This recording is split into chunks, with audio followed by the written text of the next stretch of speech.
In Dragon Ball Z, audiences were introduced to Gohan, the son of Goku who possessed incredible hidden potential. Throughout the story, Gohan has continually found ways to release this dormant power, through rage, training, or by having it unlocked by ancient aliens. Out of everyone in the main cast, Gohan has been stated to have the greatest potential of all. But as it's been demonstrated throughout the story, he lacked the discipline and desire to hone his skills to their maximum capabilities. However, his father Goku is not held back by such shortcomings. His personality and drive for self-improvement in the face of ever-growing threats is what has allowed him to rise from the low-class Saiyan to one of the most powerful warriors in the multiverse who can even transcend the gods themselves. So when comparing the two characters, the question arises, what if Goku had Gohan's potential? How would he use it, and how would this affect the story? Well, in this video, I'm going to discuss that. Make sure to subscribe and enable all notifications, so you can stay up to date with all of my videos. Now we'll begin with Goku's origin on planet Vegeta. In this scenario, Goku would have been born with Gohan's potential. However, just like Gohan, it's hidden, and not something outwardly noticeable to his family. Scouters would show him as being a weakling. As a result, he would still be destined to be sent to another world. In the now canon version of events portrayed in Dragon Ball Minus and Dragon Ball Super Broly, Goku was saved by his father Bardock and sent to the Earth just before Frieza destroyed planet Vegeta. This is when he was found by Grandpa Gohan, who decided to raise him as his own. I'm not sure why Goku wouldn't call him Father Gohan then, but I guess he's old, so whatever. Anyway, during this point in time, we'll assume that Goku would still fall into the ravine and hit his head, resulting in amnesia and probably some other brain damage too. For all we know, Goku could have been a brilliant scientist, just like his father before this happened. After this, Papa Gohan would go on to train Goku in martial arts. As a student of Master Roshi, he would teach Goku a number of different fundamentals that he would use to survive in the first arc of the original story. However, just this rudimentary level of training alone would prove incredibly beneficial for Goku, because if we look back to Gohan when he was first introduced at age 4, he had never trained before in his life, so he couldn't use any of his power. Despite this, when he became enraged, his power level was even higher than Goku as an adult, as well as Piccolo and Raditz. After getting only a single year of training, most of which was survival-based, Gohan's power soared to over 2,000. This was also just at age 5. By the time of the original series, Goku was age 12, which is a little older than Gohan was at the Cell games. As a result, Kid Goku would quickly surpass even his adult level from the start of Dragon Ball Z.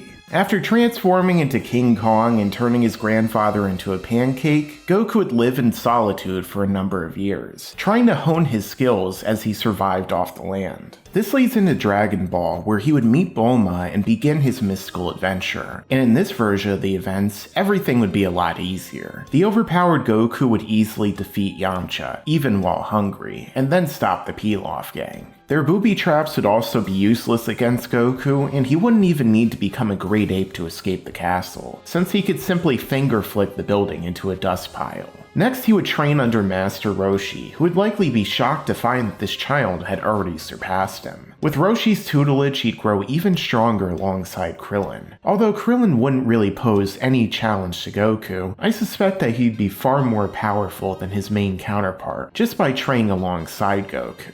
Soon after this, they would enter the 21st tournament, and Goku would easily defeat Jackie Chun if they fought. Now, assuming that things played out relatively the same from there, the Red Ribbon Army, Tien, and King Piccolo would all be quickly handled, assuming the Pilaf gang is alive to revive him. Now, the outcome of the fight with King Piccolo is very important here, because this Goku could easily defeat him with a single blast. However, if during their fight Goku kills King Piccolo without allowing him to create an egg, Kami would die along with him, meaning that the Earth Dragon Balls would vanish. I suspect that this would likely happen, because Goku doesn't know anything about that plot point yet, and probably couldn't even read the script if he tried. As a result of this action, Goku would have never trained under Mr. Popo and Kami, meaning that he would still have his tail, which Kami removed in the original story in exchange for recreating the moon. Goku would also retain the ability to transform into an Ozaru, which could lead to some interesting possibilities. On the negative side, he would also never learn about the hyperbolic time chamber. However, perhaps the most important change would be to Goku's personality.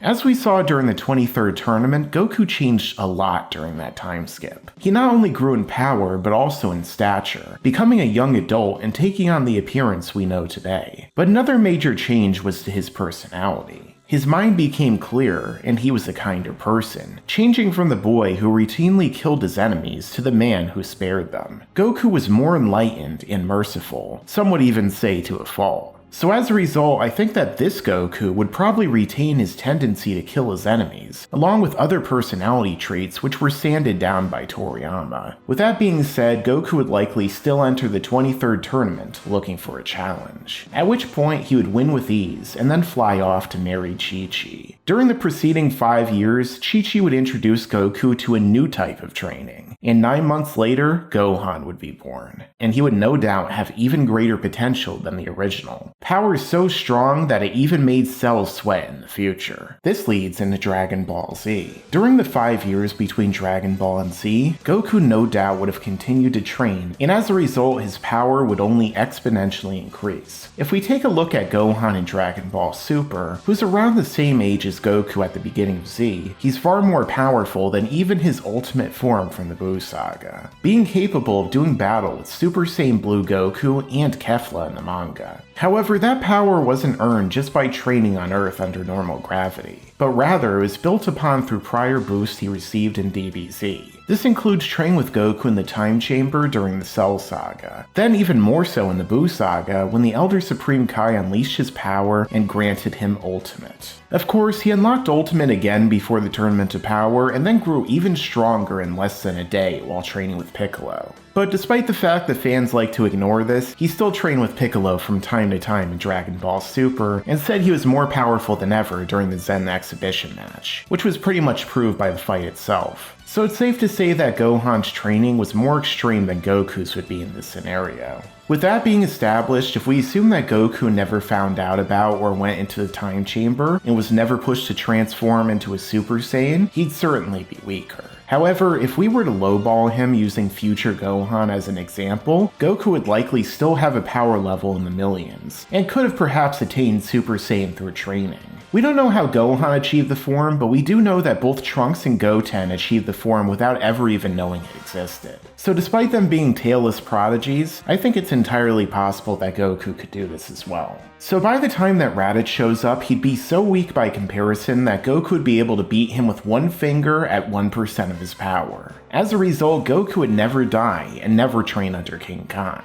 So he would never learn about the Kaioken or Spirit Bomb. And with Piccolo dead, Raditz would never learn about the Dragon Balls. Despite the Dragon Balls being Vegeta and Nappa's main motivation for going to Earth, I think that they would likely still show up seeking retribution. Or at least Vegeta would want to prove his superiority over Goku upon learning about his superior strength. After all, he was the Prince of all Saiyans, and he couldn't let a low-class clown like Kakarot upstage him. So nearly 1 year later, they would arrive on the planet, and with Goku ready and waiting, he would easily defeat them as well. With Goku's personality being different in this story, he might also kill the invading Saiyans, considering that they're enemies who threaten the world, and they didn't give him the challenge that he initially got from Vegeta. Raditz probably has a greater chance of being spared considering that he's Goku's brother, but I don't exactly think he'd stick around or become a good guy, let alone marrying a schizophrenic Earth woman and having a child named after a salad dressing. Additionally, none of the Earthlings would ever die in the fight, and because Vegeta and Nappa wouldn't hear about the Dragon Balls or plan to wish her immortality, neither would Frieza, meaning that he wouldn't go to Namek. However, there is a slight possibility that he'd travel to Earth if he learned about Goku, and how he could transform into a Super Saiyan, because that was Frieza's greatest fear, and he wouldn't allow his power to be challenged. Well, at least not by anyone other than his father, or Beerus, or the other gods of destruction, and their angels, and Daishinkan, and Zeno. Anyway, considering just how high Gohan's potential was and the fact that we're putting into Goku's body, Frieza likely wouldn't stand much of a chance here. In fact, Goku might just one-shot him at 100% in just his base form. And because this Goku doesn't show mercy, I wouldn't expect a Mecha Frieza appearance anytime soon. However, his father King Cold is a different story, because after Goku defeated Frieza in the original story, King Cold was out for revenge. He didn't know exactly how powerful Goku was, just that he needed to be put down to cement his clan's power in the universe. Now when King Cold first reached Earth, he suggested the idea of blowing it up from space, so it's possible that he would attempt this here. However, it's likely that Goku or the other warriors would sense this attack coming from the surface and act to stop it, much like in the Lord Slug movie. It'd be funny if Goku just pimp-slapped it back at Cold's ship and killed him like that. However, the more crowd-pleasing version, and the one that I would enjoy more, is that he goes one-on-one with Goku, which wouldn't turn out well for him either. Even if Goku allowed him to take his hypothetical final form, he still wouldn't stand a chance. It'd be like the Brooklyn Brawler fighting 1980s Hulkamania Hulk Hogan. We all know how this ends. This leads into the Android saga, where Goku would face a greater threat than any other, with that being the heart virus. Now, we don't know exactly where or how Goku contracted the virus. Many believe that it was on Yardtrap, but that's unlikely since it was years before Goku started feeling symptoms, and additionally, it was implied to be an epidemic in Trunks' timeline. So assuming Goku gets it here, he would die just like in the original and History of Trunks timelines. This is where the androids come in. And in this version of the story, they may be an even bigger threat. The reason being that Dr. Gero based the power of the androids off of Goku, and calculations he made regarding Goku's potential. In the original version of the story, Gero's surveillance of Goku ended around the time that he went to Namek. This means that he was unaware of Goku's massive power-ups in that he achieved the Super Saiyan form. However, in this version of the events, Goku would never travel to Namek. As a result, Gero may have continued to study him for even longer, and if he based the power of the androids off of Goku's even greater potential, then androids 19 and 20 would be far more powerful than in the original version, meaning that the other Z fighters would be at an even greater disadvantage. So the events that we've seen would probably play out the same way that they did in the future Trunks timelines, where the Z fighters are killed, with the exception of Gohan.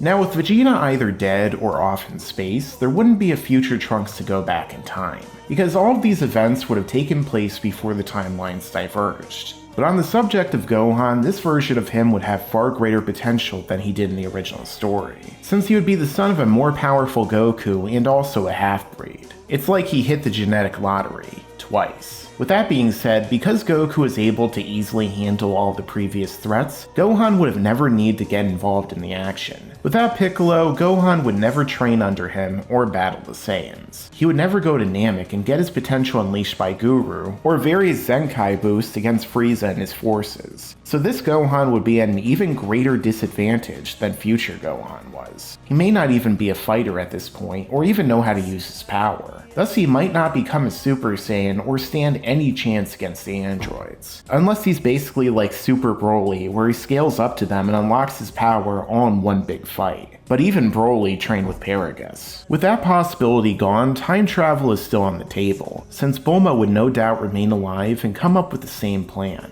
In this case, it's likely that she or Gohan would go back in time along with the heart virus medication. I suspect that Gohan would be the choice here for a couple of reasons. The first being that if Bulma were to go, she would instantly be recognized by the others, which would change the timeline even more than intended. And the other reason would be to discover the way to defeat the androids in their time. Being the child of Goku, Gohan has a better chance of accomplishing that goal, if only because he inherited some of his plot power from his father. With Frieza being dead and no need for a dramatic entry like Trunks made, Gohan would probably just approach Goku in private, away from the other warriors. After examining the situation and giving him the medication, the events would change once again, because without Piccolo or Vegeta, Goku would be on his own in this fight. I suspect that the father and son would realize this, and Gohan would remain in the present to train with Goku. From here, Gohan would essentially take on the role of future Trunks, training alongside his father to prove himself as a warrior and to defend his world against the original androids. Considering that Gohan's potential in this scenario would be greater, I assume that he would quickly power up over the next 3 years. Going back to Broly's feats, he would probably match Goku in no time at all. And from what we saw during the training in the Cell Saga, the two Saiyans pushed each other to heights that they never could have achieved on their own. Despite the lack of time chamber, their training would yield great results, and Gohan would no doubt become a Super Saiyan. And if this version is anything like Caulifla, he might even get some other forms along with it. Furthermore, Gohan would be around to ensure that Goku takes his medication, so he won't botch the situation and have another heart attack this time. So by the time androids 19 and 20 show up, Goku and Gohan would be ready, and I suspect that they would easily defeat them, even with their surprise energy draining tactic, especially if Yamcha takes a hand to the chest like he did the first time. It was all a tactical strategy from the beginning, definitely.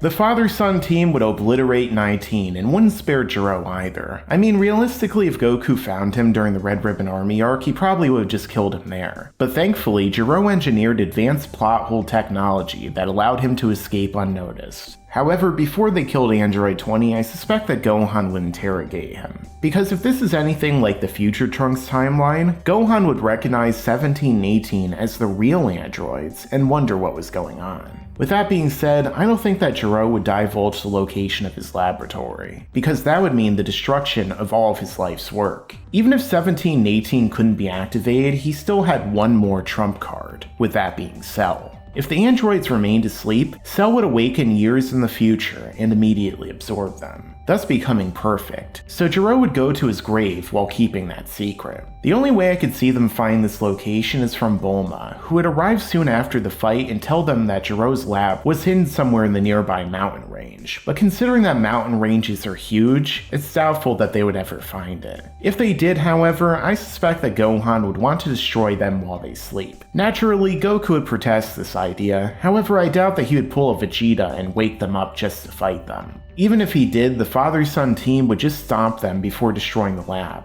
After saving the past, Gohan would return to his own timeline, now possessing the power to defeat his own androids, who would be weaker than they were in the main timeline. He would also go on to defeat Cell, because even though this Cell would be stronger, having the improved Goku cells, he'd be no match for the trained Chadhan Super Saiyan Blanco. This would mean that there would only be 2 timelines in Dragon Ball Z, rather than 4. Also, without the existence of the Cell games, Mr. Satan would be much less popular, and not assume the role of world savior, so he wouldn't have any cities named after him, or even get this weird movie produced. How tragic. Moving on to the Buu saga, the differences would continue to grow as Goku would have never died in this timeline. This means that he would continue to live on Earth and train, likely achieving the other Super Saiyan forms during this time. Gohan would also begin going to school, where he meets Videl. But a major difference from the original story is that this Gohan wouldn't be a warrior, so he wouldn't be fighting crime as the Golden Fighter or Great Saiyan Man. Thus, Videl wouldn't be seeking out his identity or be anywhere near as interested in him, meaning that the two of them would never fall in love. Gohan would never teach her how to use ki or fly, and nor would he ever enter the tournament.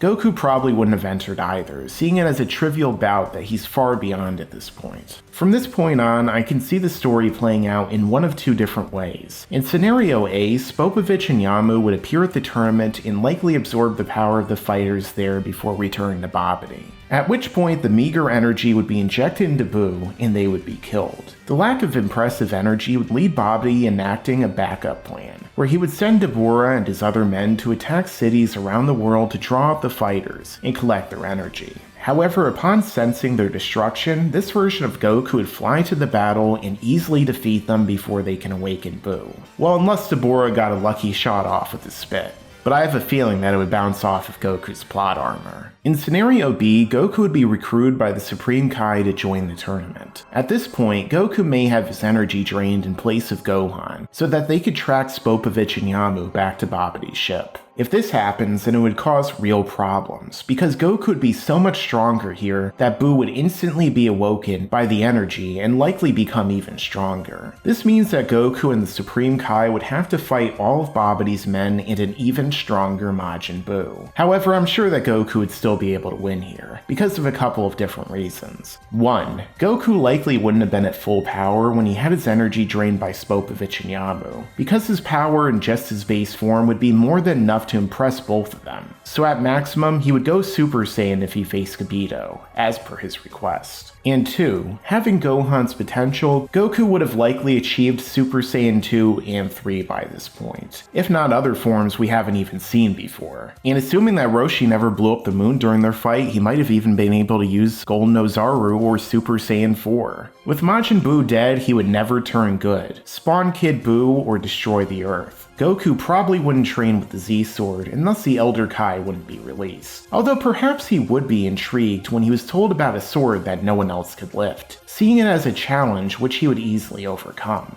At that point, it would be cool to see if history repeats itself like with Gohan, where Goku breaks the sword and then has his full potential unleashed. Going by Gohan's strength before the Tournament of Power, Ultimate Goku's energy could soar to being just as high, if not higher, than his Super Saiyan Blue form during that arc, all before ever achieving God Ki or training under Whis. On the subject of Dragon Ball Super, let's get into that era of the story now. Naturally, Goku would continue to train after he defeated Majin Buu, growing even more powerful over the 4 years before Battle of Gods. And this is when Beerus, the God of Destruction, would awaken from his catnap. Many of the events here would play out the same way. Beerus would inquire about planet Vegeta, and if Frieza destroyed it, he would then be informed by Whis that Goku defeated Frieza, although in this case under different circumstances. Beerus would then remember the reason why he woke up, which was to fight the Super Saiyan God. Next, he would learn that Goku is on Earth instead of King Kai's world, and travel directly to it, coming to Bulma's birthday party.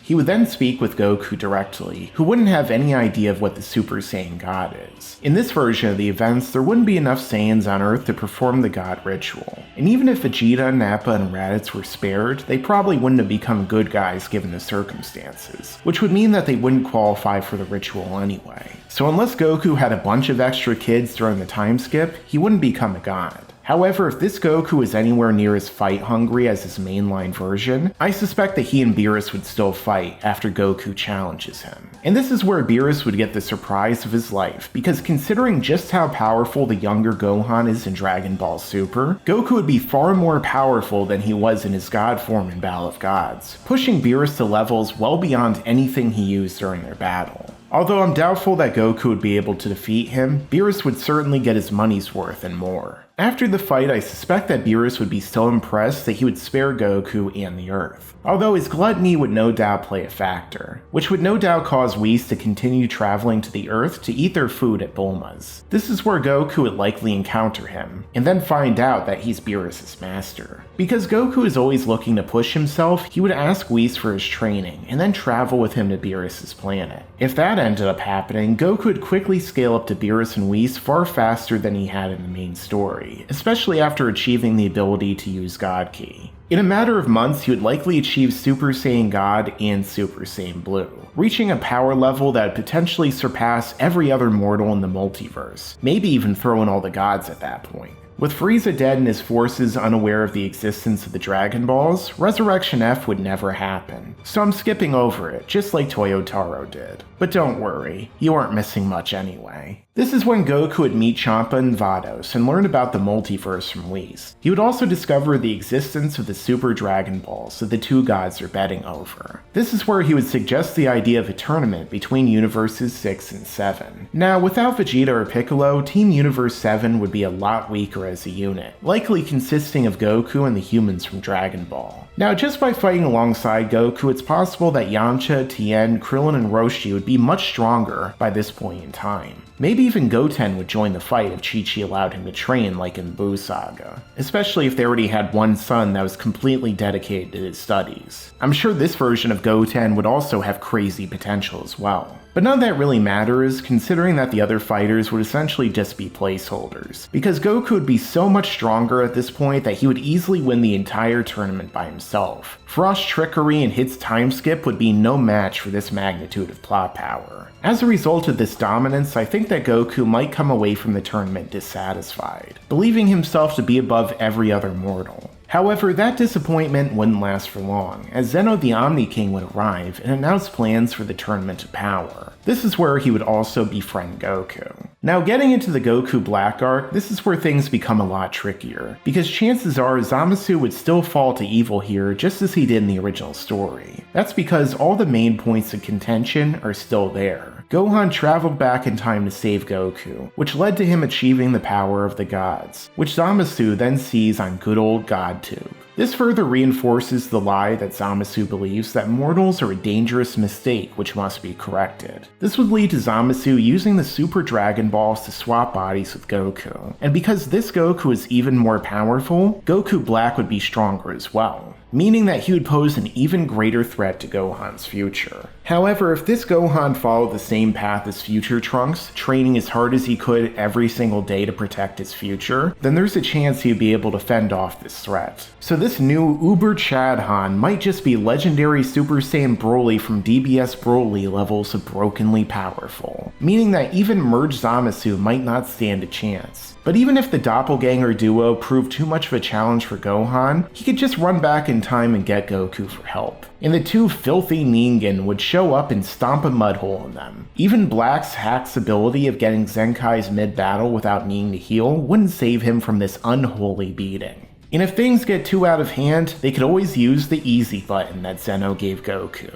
And it's goodbye Zamasu and maybe the entire future timeline. But if that happened, Whis could just create a new timeline for Gohan to live in, and everyone would pretend that it's all fine and not existentially horrifying. Yep, totally fine. Totally. Moving into the Tournament to Power, it would likely go down the same way as the fight against Universe 6. Goku would bring the idea back up to Zeno, who would then come up with the rules. Then once gathered, the 8 universes would battle for supremacy, and the losers would be erased. In preparation, Goku would select other fighters who could help him. However, his choices would be extremely limited and not quite as helpful, because Piccolo, Vegeta, and Frieza would be dead. Even if Goku went to Fortune Teller Baba and had them brought back, they would still be far weaker, because Frieza never would have trained. Vegeta would be at Saiyan saga levels, and Piccolo would still be the Demon King. And even if Goku spared Raditz, he probably wouldn't be much help either. But this version of Goku would also be so much stronger than the one who originally entered the Tournament to Power, I don't think it would even really matter. Chances are that he would not only be stronger than Toppo and Kefla, but even Jiren at full power, even without his Kaioken. So Goku wouldn't need to expend as much stamina during the tournament. It could take out all of the strongest fighters with relative ease. He would basically be swapping roles with Jiren here. And if Jiren does end up still proving too difficult to defeat, such as after he unlocks his own hidden potential like he did toward the end of the tournament, Goku would probably just achieve Ultra Instinct and overpower him. That's assuming he didn't already do it while training with Whis, much like how he achieved it with Maris, bringing the tournament to a close with plenty of time left to spare. This would leave Goku to make the wish on the Super Dragon Balls, and I think that he would make the same choice that Android 17 did, because he'd rather have a bunch of strong fighters stay alive and continue to improve, than for them and their universes to go to waste. Subsequently, they would all be wished back and Goku would pass Zeno's super secret test that nobody knew about, even Toyotaro. Moving on to the time of Dragon Ball Super Broly, most of the events of this film would never actually transpire. With Frieza dead, his armies would never locate Broly and Paragus. As a result, he would never attempt to use them in a revenge plot against Goku. So they would likely remain marooned on their planet for the foreseeable future, perhaps until a galactic patrol ship or another vessel passes by. It's interesting to think what would become of Broly and his father if they were discovered by someone else. But that's a whole other rabbit hole I really don't feel like going down this video right now. Maybe in the future. As far as the events of Dragon Ball Super's Moro arc go, the story has yet to come to an end, so it's difficult to really judge what would happen. But it's unlikely that Maris would ever go to Earth seeking the aid of the Grand Supreme Kai inside of Majin Buu, because of course he's dead. As a result, Moro would use his life force sensing ability to travel to Namek and attack the planet. Then he would use his mind control helmet to attain their Dragon Balls and wish back his full magic. However, these Dragon Balls would only have one wish, because the Namekians never needed to upgrade them. So he might set his courses for the Galactic Patrol prison next, and then release the inmates himself. Eventually, when he's scouring the universe for planets to absorb, he may come upon the Earth, and of course Goku. When it comes to their fight, perhaps Goku would easily defeat him, or his energy would serve to make Moro stronger than ever. But there really isn't enough information to go by off the story as of yet. At the end of the 10-year time skip, things would also be different. The character of Oob wouldn't exist as we know him, because he was the reincarnation of Majin Buu. However, he might still exist as a normal human, because unless his parents were mind-controlled to name him Oob, they'd probably still have a child of that name. Either way, Goku's future in the current story would be up in the air. That leads into Dragon Ball GT, the now defunct continuation of the Dragon Ball Z series. Now with Piccolo and Kami dead, the Black Star Dragon Balls would no longer exist. Thus the Pilaf gang would never acquire them or transform Goku into a kid. Because of this, there would be no reason for him to travel into space to collect them. As a result, Goku would never encounter General Rildo, Dr. Miu, or Baby, who would be on the planet M2 and totally unaware of the Saiyan's presence on Earth. Super 17 would also never be created, because Dr. Miu would never meet Jiro in Hell, and the normal 17 would be long dead. And without the Dragon Balls, the Shadow Dragons would never be born, unless they somehow came from the Super Dragon Balls, meaning that pretty much everything from GT would be overwritten. So just like with the end of Z, what happens next is totally up in the air. But either way, things would be different, and Goku would be more prepared than ever to take on whatever threats may appear in the future. So this has been What If Goku Had Gohan's Potential, the longest what if I've ever done on this channel. But some topics are so in-depth that they require a lot of extra time to explain. After all, not everything could be answered in a single sentence, as I know a lot of commenters seem to want. But on that topic, let me know your own thoughts down below in the comments. If you like this content, you can help support LSM on Patreon, a link to which is down below in the description. Thanks for watching, and make sure to stick around, because there's a lot more to come in the future. Yeah, and you better subscribe.